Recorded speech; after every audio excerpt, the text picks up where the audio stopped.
YouTube open చేస్తే back related videos అలాగే shoulder related videos లక్షల్లో ఉన్నాయి. రోజు గూగుల్లో సెర్చ్ చేసే సెర్చెస్ కూడా ఎక్కువ అవుతున్నాయి. నెక్ పెయిన్ తగ్గించుకోవడం ఎలాగా, షోల్డర్ పెయిన్ తగ్గించుకోవడం ఎలాగా. మెయిన్లీ ఈ సెర్చెస్ వచ్చింది సాఫ్ట్వేర్ ఇంజనీర్స్ దగ్గర నుండి. వాళ్ళే ఎక్కువగా సెర్చ్ చేస్తున్నారు. కానీ చాలా పరిష్కారాలు ఉన్నాయి. కానీ కొందరికి అసలు ఏ పరిష్కారం సూట్ అవ్వట్లేదు.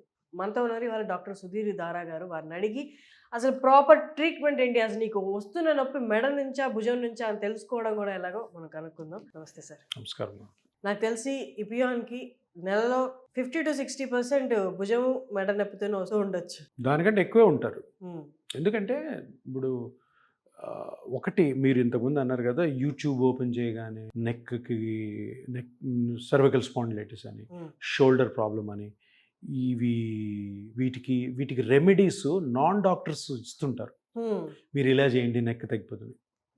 దయచేసి ఫాలో అవ్వద్దు. ప్రికాషనరీగా చెప్తున్నాను, డాక్టర్ని కన్సల్ట్ అవ్వండి. ఎందుకంటే ఇప్పుడు ఈజీ కదా, యూట్యూబ్లో టక్ అన్నాడు వాడు ఎవడో కూర్చుంటాడు, వాడు జిమ్ ట్రైనర్ ఉంటాడు, డాక్టర్ కాదు. వాడు అంటాడు చూడండి మీ నెక్లో సర్వైకల్ స్పాండిలైటిస్ కానీ నెక్లో వేరే ఏ ప్రాబ్లం ఉంది, ఈ 5 ఎక్సర్సైజ్ రోజు చేయండి, లేదంటే 30 డేస్కి ఇది ఒక సిస్టమ్ ఆఫ్ ఎక్సర్సైజ్ చేయండి అని. ఎప్పుడు అలా చేయొద్దు. దానివల్ల నొప్పులు ఎక్కువై మళ్ళీ డాక్టర్ల దగ్గరికి ఎమర్జెన్సీలో ల్యాండ్ అయ్యే పేషెంట్స్ చాలామంది ఉంటారు మా దగ్గర. సో మీరు ఇంతకుముందు అన్నారు కాబట్టి చెప్తున్నా. ఇప్పుడు నెక్ పెయిన్, నెక్ ఎందుకు నొప్పి ఎక్కువ వస్తుందంటే నెక్ మూమెంట్స్ చాలా ఎక్కువ ఉంటాయి. చూడండి ఇగో అంత మూమెంట్, ఇంత మూమెంట్, వెనక్కి ఒక్కటి చేయలేము, మిగతా అన్ని చేస్తాం మీరు రొటేషన్. సో ఏ పార్ట్ అయితే ఎక్కువ మొబైల్గా ఉంటుంది, ఏ పార్ట్ అయితే ఎక్కువ కదులుతుందో దానికి ఎక్కువ కష్టాలు ఉంటాయి. కాయలున్న చెట్టుకి రాళ్ళు పడతాయి అన్నట్టు. ఇప్పుడు ఇది షోల్డర్ కూడా చాలా చూడు ఎంత పెద్ద పెద్ద మూమెంట్స్ ఉన్నాయో, 180 degrees వచ్చు, దీనికి కూడా ప్రాబ్లమ్స్. సో నెక్ పెయిన్ అనగానే నెక్లో ఉన్న ప్రాబ్లము ప్లస్ ఆల్సో షోల్డర్ ఉన్న ప్రాబ్లం రెండు పక్కనే ఉన్నాయి కాబట్టి రెండిటి వల్ల కూడా ఇది రావచ్చు. నెక్ ప్రాబ్లం షోల్డర్ అనుకోవచ్చు, షోల్డర్ ప్రాబ్లం నెక్ అనుకోవచ్చు. కానీ బేసిక్గా నెక్ తీసుకున్నట్టయితే నెక్లో ఎందుకు ఇంత మంచి మొబిలిటీ ఉంటుందంటే ఇక్కడ సర్వైకల్ స్పైన్ ఉంటుంది. సర్వైకల్ స్పైన్ని దేవుడు చాలా ఫ్లెక్సిబుల్గా పెట్టాడు. ఓన్లీ సర్వైకల్ స్పైన్ ఈ ఏరియా వరకే ఫ్లెక్సిబుల్గా, ఎందుకంటే ఇటు చూడడానికి పైకి చూడడానికి మన తల చాలా పనులు చేస్తుంటుంది. సో అన్ని మూమెంట్స్ ఉన్నాయంటే అంత ఫ్లెక్సిబుల్గా ఉండాలి. అంత ఫ్లెక్సిబుల్గా ఉన్న స్ట్రక్చర్స్ కూడా డ్యామేజ్కి లోన్ అవుతాయి. ఇప్పుడు మనం ఇంతకుముందు డిస్కస్ చేసుకున్నట్టు సెల్ ఫోన్ని ఇట్లా చూడడము, పడుకొని చూడడము, బోర్లా చూడడము, కంప్యూటర్స్, ల్యాప్టాప్లు. ఎయిర్పోర్ట్కి వెళ్ళండి చూడండి, అందరూ ల్యాప్టాప్లోనే సెల్ ఫోన్లు ఉన్నాయి. ఇంతకుముందు మనం చిన్నప్పుడు బస్ స్టాండ్లోకి వెళ్తున్నప్పుడు అందరూ దిక్కులు చూస్తుండేవాళ్ళు, ఏం టైంపాస్ కాక. ఇది టీవీ ఎవడని పెడితే టీవీ చూస్తాడు. ఇప్పుడు ఎవరికేసి చూడడం లేదు, అందరూ కూడా సెల్ ఫోను, ల్యాప్టాప్. దీనివల్ల తప్పకుండా నెక్ ప్రాబ్లం రావచ్చు. అంటే స్ట్రాంగ్గా ఉన్న నెక్ వాడికి రాకపోవచ్చు, కొంచెం వీక్గా ఉన్నవాడికి రావచ్చు. సరే ఈ ఆపగలమా?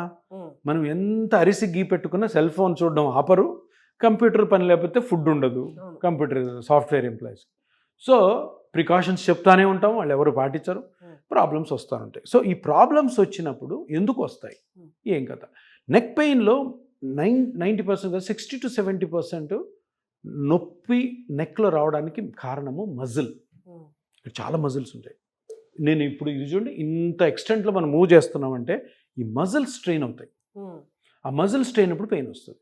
ఇది ఒక ఎంటిటీ. నెక్స్ట్ సర్వైకల్ స్పైన్లో నర్వ్స్ ఉంటాయి. ఆ నర్వ్స్ కూడా కంప్రెస్ అయితే పెయిన్ వస్తుంది.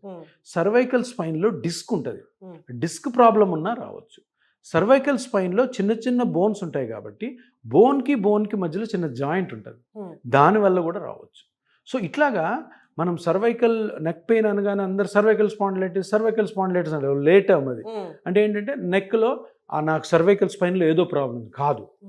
ఇప్పుడున్న స్కానింగ్ మిషన్స్ వల్ల మనము ఎక్కడైతే నొప్పి వస్తుందో ఆ పిన్ పాయింట్ గమనించి పట్టచ్చు. అంటే ఎందుకంటే మన సోఫిస్టికేషన్ ఎట్లా అయిపోయిందంటే, ఆధునీకరణ, నెక్లో బ్లైండ్గా ఒకటే టెక్నిక్ కాకుండా ఎక్కడైతే ప్రాబ్లము, కొన్నిసార్లు చిన్న ప్రాబ్లం ఉంటుంది, ఆ చిన్న ప్రాబ్లం చిన్న ట్రీట్మెంట్తో హ్యాపీగా బయట వచ్చు. ఎందుకంటే ఇది చాలా ఇంపార్టెంట్ స్ట్రక్చర్. ఇక్కడ మధ్యలో సర్వైకల్ స్పైనల్ కార్డ్ పోతుంటుంది. స్పైనల్ కార్డ్కి ఏం మాత్రం డ్యామేజ్ అయినా కాళ్ళు చేతులు పడిపోతాయి. సో ఏ ట్రీట్మెంట్ చేసుకున్న నెక్ కేర్ఫుల్ ఉండాలి. అందుకని కేర్ఫుల్గా సేఫ్గా ఉండడం కోసము నెక్ మొబిలిటీ ఎక్కువ ఉండడం వల్ల ఎక్కువ ప్రాబ్లమ్స్ వస్తాయన్న కారణంగా దాన్ని క్షుణ్ణంగా పరీక్ష చేసి అది మజిల్ వల్ల వస్తుందా, నర్వ్ వల్ల వస్తుందా, డిస్క్ వల్ల వస్తుందా, జాయింట్ వల్ల వస్తుందా, లిగమెంట్స్ వల్ల వస్తుందా కనుక్కొని దాన్ని ట్రీట్ చేయడం చాలా ఇంపార్టెంట్. ఎందుకంటే దీంట్లో చాలా చాలా కేర్ ఉండాలి. ఎందుకంటే సర్వైకల్ స్పైనల్ కార్డ్లో ఏదన్నా ప్రాబ్లం జరిగిందంటే కళ్ళు చేతులు పడిపోవడం, పెరాలసిస్ రావడం, లేనిపోని కాంప్లికేషన్స్ రావడం. సో వెరీ కేర్ఫుల్గా ఉండాలి. రాకుండా ఉండడం బెటర్ ఇవన్నీ అవాయిడ్ చేస్తే.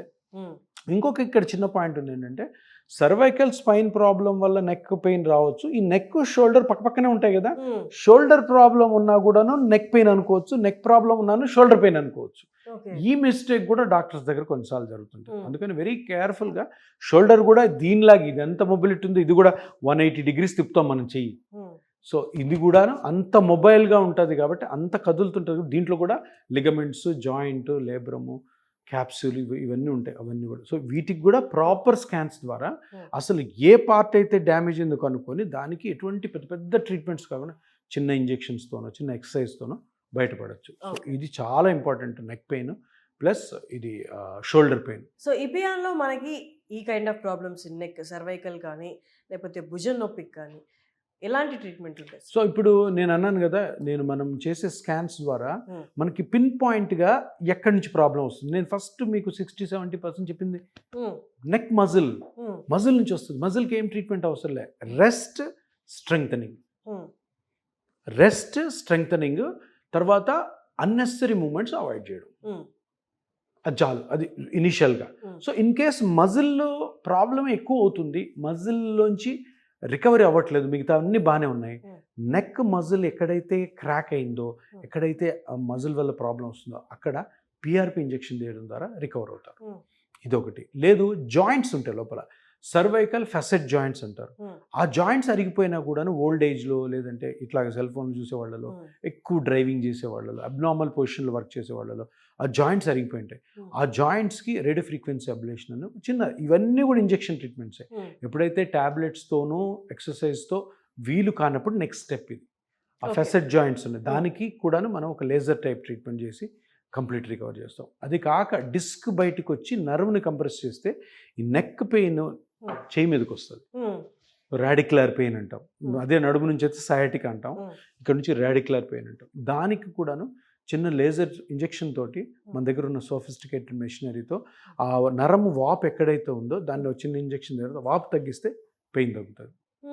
సో ఇట్లాగా ఒక్కొక్క స్ట్రక్చర్కి ఒక్కొక్క ఇంజెక్షన్ ట్రీట్మెంట్ ఉన్నాయి. ఇది చాలా ఇంపార్టెంట్. అంటే ఆ స్ట్రక్చర్ని కనుక్కోవడం అన్నది చాలా చాలా ఇంపార్టెంట్. అందరూ ఏమనుకుంటారు, నాకు స్పాండిలైటిస్ ఎక్కువైపోతుంది, స్పాండిలైటిస్ నేను ఇంకా మేజర్ సర్జరీకి వెళ్ళాలి, అవసరమే లేదు. మీకు ఎప్పుడైతే పెయిన్ ఉంటుందో ఇమీడియట్గా కానీ వచ్చి కన్సల్ట్ చేయగలిగితే అది కనుక్కున్న తర్వాత దాన్ని నీట్గా ఆ పిన్ పాయింట్ని మనకు అబ్జర్వ్ చేసి దాన్ని స్కాన్లో చూసి దాన్ని ఇంజెక్షన్ ట్రీట్మెంట్ ద్వారా వీలైతే కంప్లీట్ రికవర్ చేయొచ్చు. సో విన్నారు కదండి, మీరు కూడా నెక్ లేదా భుజం రిలేటెడ్ సమస్యలతో బాధపడుతుంటే కింద డిస్ప్లే అవుతున్న నెంబర్కి కాల్ చేసి ఎపియాన్కి డాక్టర్ గారు అపాయింట్మెంట్ తీసుకొని ప్రాపర్ ట్రీట్మెంట్ మీరు పొందగలరు. Thank you sir.